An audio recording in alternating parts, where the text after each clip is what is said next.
segment, we're putting on our guest Joe Bragg on the hot seat. Each of our around the board hosts will give rapid fire questions to get as many questions answered as fast as we can from Joe. Can Joe handle the hot seat? I mean, everyone else has been able to, so he probably is fine. All right, Joe, are you ready for this? Yes. Okay. Well, I will Yeah. say let's get so Randy behind the scenes. Can we get him on the hot seat, please? And I'm going to start you off with the most important question and challenging question you will have, and that Okay. is, what is your number 21 game of all time? My number 21 game of all That's right. time. Wow. Oh my goodness. That is in a hot seat. What do I got behind me? Let's go with Everdell Far Shore. Number 21, Everdell Far Shore. Okay, that's Yep. wow. All He right. came up Everdell with that pretty Fellshare quick. That's impressive. is that like the bridge version of Everdell or like Everdell Junior or something like that? Wow. No, it's actually they just they just released Far Shore not too long. It kind of corrects a little bit of where Everdell Ah. maybe missed, and it's a really Oh, fun game. Which is now my number 21. I there we totally, go. yeah, absolutely. Great. That's locked 100%. in. You can't change it. Can't change it. It's True. gonna be 21 until it's not. All right, Joe. First of all, I was a little offended when you talked about how cheesy the Christian music was in the '80s because I was headbanging like no other back in the '80s with to that Christian music. So that wasn't very nice. But My anyway, bad. My that has bad. nothing to do with my question. My question is, as a Christian gamer, Dungeons and Dragons, yay or nay? So I am not a role playing guy, but I don't have any issue with people playing Dungeons and Dragons. I've actually seen it used in many ministry settings. I have a good friend who actually uses it in that way, and so I have no issue with it whatsoever. I'm just not a role player, but I have many friends who have really wanted me to do it. I just have yet to. So, but no, I mean I see a yay for it. I have no nay that I could share. Okay, well, it sounds a Nay, lot like no. my answer would be. Chris, what you Yeah. got, bud? All right. I was actually going to be one of my questions about D&D, so I'm marking it off. Anyway, so now I have a fixed. This is great. I'm glad this led to this because I actually have an extra question. On a scale of 1 to 10, what level of disrespect did you feel for Daniel talking about that copy of Everdell? Calling it a children's version yeah. or something. Yeah. He's like, oh, your gaming abilities, you're probably at the junior level, maybe. Yes, is that? I think that one's mean, called young My adults, Lil just- Everdell. This is not that. Yeah, super disrespected. 10 out of 10. Yeah, There we yeah, go. you're There good. we go. Great. Good Hey, answer. 10 out of 10. That's always 10 out good, of right? 10. Yeah. Always good. I don't get 10 out of 10s very often, so I'll take it. All right, my question to Joe: what Bible story would make a good board game, or would that you would want to see Ooh. converted into a board game? Yeah, love that. We actually talked about that on our podcast. So there's a ton of them. And one of the ones I would love to see, and I cannot figure out how to make it work for the life of me, is taking the scene where Jesus is feeding the 5,000, turning that into a competitive worker placement. And I know, I just think it would just Wow. be such a fun thing to find a way to do it. Like at the end, it's like I filled more baskets than you, so therefore I win. No, it would, more in the cooperative space. It'd be really fun to see how you could play that out and actually feed a multitude of people. And so I think that'd be really fun to work out for sure. Just like if nothing else, I like the mental gymnastics of that idea. That actually sounds Right. kind of fun trying to figure that Yeah. out. Yeah. I'm gonna be a little selfish and take the question too. So I had one, and somebody asked in your Facebook group, and that was how do you make sharing the gospel into a game? And I totally think reworking Lost Runes of Arnak would actually work really well because you have the research track and you have the exploration, so you have to go like to different sites and see Jesus do the miracles and stuff, and then you research it and you document it in the testaments. Yeah, I think it'd be great. You could call it My Little Bible Game, right? Like whatever you want to do. Yeah. I know they say like flattery is like is a great compliment or whatever the phrase is. I'm not smart enough for that stuff, but I don't know that you could just go ahead and remake Arnak into a gospel sharing game, and everyone's like, "Yeah, that's great." And I don't know if you can do that, but try. I'm all for it. I'll try. Man. Whatever you It's want my goal now. Yeah. First of all, Daniel, they already made that game. Chris owns it. It's called Crusaders. Thy Will Be Done. So Oh, there you Oh, go. jeez. I mean, they did spread the gospel. Through, That's right. Oh man. Or die trying. All right, Joe, for your next question, just random gaming question. What was your gateway game? Did you have a gateway game that got you into modern board gaming? Yeah, so it's the typical, man. I started with Catan or Catan, however you want, if you whether you're fancy or whatever, however you want to pronounce it. And then from there it became Dominion, and after Dominion, I was pretty well hooked. I was like, man, there's more here. And yeah, I've been pretty excited about it since. But really, I came into the hobby full blown probably around that 2020 time, which like really opened up. I've been playing games for a long time, but didn't actually consider myself a hobbyist until later. And then my collection just grew, and I've just been enjoying them more and more ever since then. So I know that might feel kind of lame, like, because I don't have the backstory of I've been playing games since I was a little kid, and now I'm a professional gamer. It's not really my story. No, everybody's story is different for a reason. Yeah, yeah, but I did start with Catan and then Dominion. Loved it. Played a number of games with a number of friends, but didn't have really my own collection, and that has since changed exponentially. So yeah. Real quick follow up: do you play either one of those still, Catan or Dominion? Okay, so Catan is probably the worst game ever made. No, I'm kidding. I'm joking.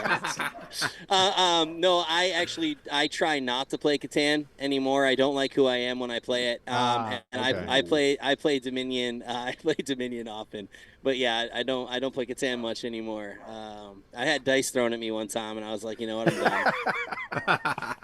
I'm done. Okay, so I got a question. Did you get thrown at you because you just completely cut someone off from like playing the game or something? Well, so I play the game off the board, right? Like I politic, I want to play the people, and so I convinced everybody to take this individual's longest road, but nobody was paying attention to the fact that meant I was going to get it and win on my turn, and she could see that, but nobody was listening to her. They were all like, "Yeah, that's right, we got to stop her," and I had convinced everybody, and then I won the game. She grabbed the dice, threw them at me, and I was like, I'm done with this thing, man. I'm making enemies, not friends. No good. I mean, that's the best way to play. That's how Chris loves to play Oasis. Just that behind the scenes politicking. Daniel's ruined that game. All right, Joe. So what genre is there a genre that you used to really enjoy in board games that you don't really care about as more that you kind of cooled on? It's not a genre. Is there a game that you loved that you cooled on other than, I guess, Catan? Other than the Catan or the Catan. Right. No. Or Settlers. Do you want to call it that? Settlers. Settlers is an option. Yeah. So I'm gonna answer that question almost in the reverse. I used to be very cold on roll and writes, and now I'm starting to really appreciate them more. So I've kind of gone the opposite direction, which was one that I was pretty cooled off on and was like, yeah, I don't really care. And then it was actually, ironically enough, the Catan roll and write that kind of hooked me a little bit back in. I played it with my wife, and I was like, this is actually really enjoyable. And then we went into Bloom, and now I'm starting to explore more and more of these roll and writes that I was originally like, I don't want to really touch much of that. So so kind of the opposite there, but yeah, that's where I'd go. So cool. So Catan's the one that broke you up and brought you back together, because I assume she's the one that threw the dice at you. Yeah, no, she was not the one who threw the dice at me. No, but my wife now knows my strategy way too well. So when we play with other players, she's like, he's talking, you cannot listen to him. So she uses my strategy against me, and she plays me while the rest of the people. Yeah, it's not good now that she knows all my tricks. So couples are always great at games, because there is that inter party conflict. We always talk about, like, two are good friends we play lots of board games with. They're husband and wife, and like if you're playing a 3-player game with them, you're almost assured to win, because they will just burn each other to the ground, just making sure the other one doesn't win, so you get like an easy win every time. It's great. Funny. Yeah. There's facts there. All right, Joe. So this is the last round of long-winded questions. Who inspired you to do your podcast, or what did, or what other podcast do you listen to that you modeled it after, that type of thing?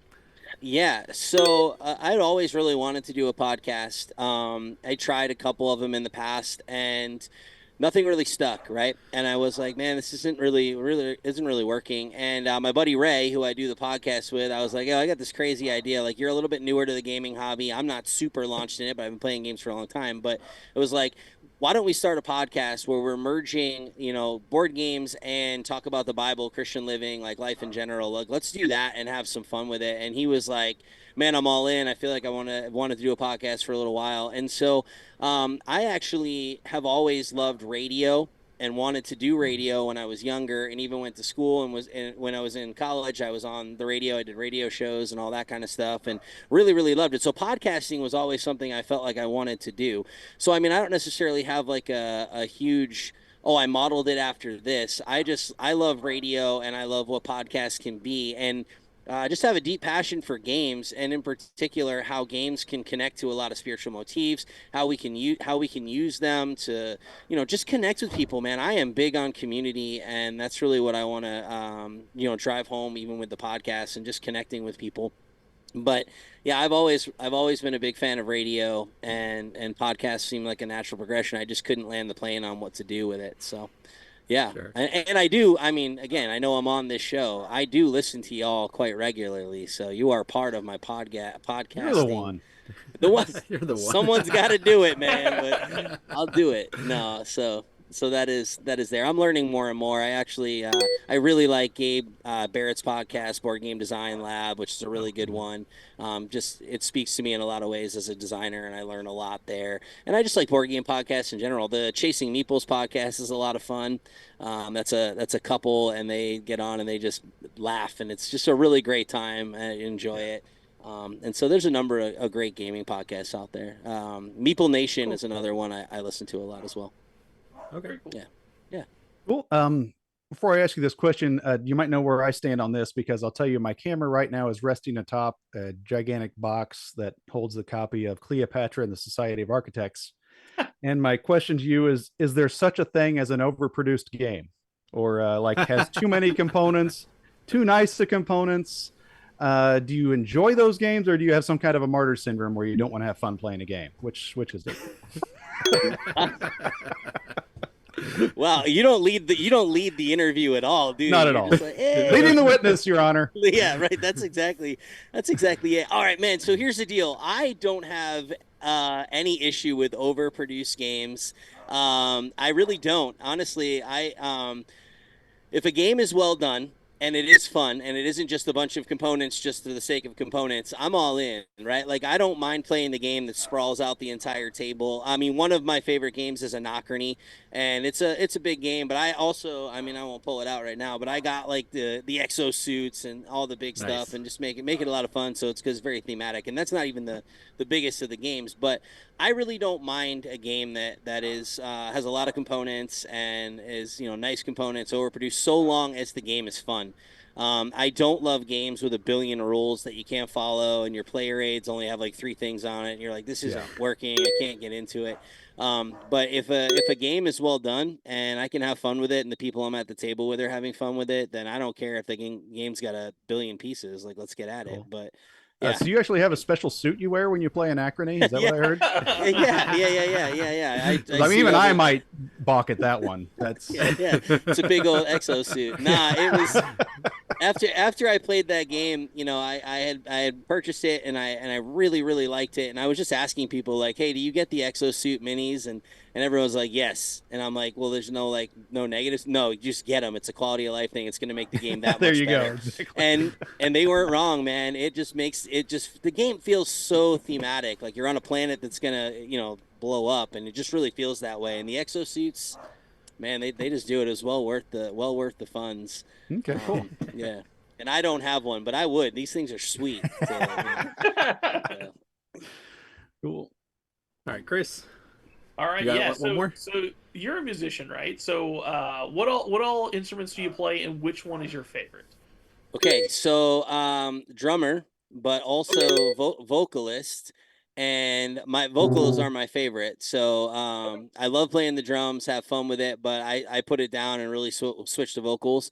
But I go all over the place in vocals. So I started off as a metal vocalist, so but more of like screaming, all that kind of stuff, like that kind of metal, not the John metal, the wee, not any of that stuff. But the just straight up like screaming. And then I was a big Deftones fan growing up, and so I don't know if you're familiar with the Deftones at all, but so I got my start kind of in that genre.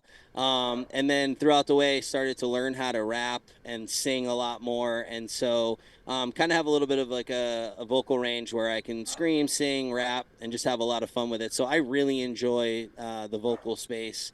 Always wanted to really learn the guitar. I can play a pretty good guitar in drop D, but I can't play guitar outside of that. But the drums, yeah, drums for sure. Yeah, Awesome. I think you got 2 points for the drums because that's what our producer Randy. That's his Right, those drums, yeah. instrument of choice, and you Okay, got rewarded okay. for that. Oh, sweet, sweet. All right, are you ready? Okay, so now this is gonna be the rapid fire questions. We just have 3 each. So are you ready for it? Just this or that, and Yeah, can you whatever handle it? works, man. I mean, I don't even Okay. know how I handled the long form questions. We'll be fine. I don't know. We'll let the viewers decide. Yeah. Okay. All right, here we go. Meeples or standees? Did you say meeples or standees? Correct. Standees. Yes. Oh, okay. He's got to celebrate.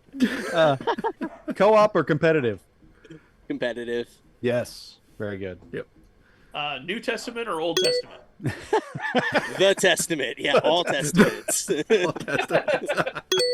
Good answer. Good answer. Yeah.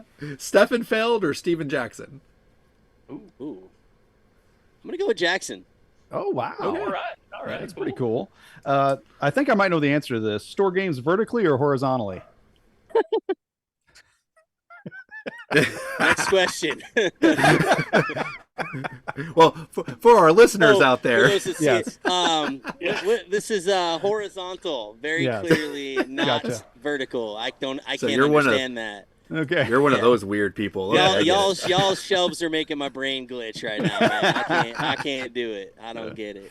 We're just too lazy because we get you got to pull all 5 out and pick the one. This one I just got to pick one. It's a laziness thing. So, all right. Whatever So, works for you. all right. So is Crokinole a board game?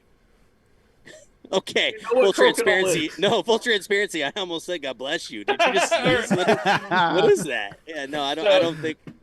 Yeah, Crokinole is kind of like a mix between shuffleboard and curling, which is kind of like shuffleboard on ice, anyways. But it's a circular board, and you flick these little discs, and it's a game that I've loved forever. We have a long time story, a thing about it with our show because of Daniel. Long ago at a Gen Con, they went to a Secret Cabal show, and they gave Andy is like notorious for just winning stuff. It really is weird. And Okay. so he won, and Andy didn't know what he picked. And there's this giant table of games to choose from. And these Crokinole boards, like a baseline entry-level nice one until Mayday started doing them in Kickstarters a few years ago. Until they did it, baseline anywhere was like $300 or $400. So anyway, so there's this whole table of all these board games, and there's a Crokinole board there for free. And it's like, pick whatever you want. And so Daniel tells Andy's like, I don't know what I want. And Daniel's like, oh, go get these games. And he told him to pick like 3 child games. And I was at Gen Con with him. Or no, it was an Origins. I think I remember hearing some of the story. Yeah. And so then I was off doing my own thing. I wasn't with him. I was doing something else. And then Daniel comes and sees me. He's like, hey, Andy won something. He's watch this. And he shows me the video. And I'm like, what are you doing? And he's like, what? I'm like, there's a Crokinole board right there. What do you do? Why did you tell him to pick those other games? He's like, well, because I don't know. I'm like, that thing's like $300. Those are child's games. What are you doing, you idiot? So, and then he stands behind the veil of Andy's wife being happy that he didn't bring home this giant board. But you know what, Andy? Bought one himself a couple years ago. So Daniel cost Jessica money. So yeah. But I'm not Daniel bitter forever. But anyways, Daniel clearly... it's a funny joke, but it's actually a fun dexterity game. So you should look it up. It's originated in Canada. Well, and it's on a board, so why not be a board game? Oh, right? I think that makes total sense. Bad answer. Bad answer. Well, hold on, man. I mean, he said you play it on a board. I don't know. It sounds like a board game to me. It's a table. You play it on a table. It's like all right. It's like Move a on, giant Daniel. thing. All right. Well, this was the rapid fire round, but I know. Chris is always really good at the filibustered it, rapid so- fire. That story I can't never not tell. It's too good.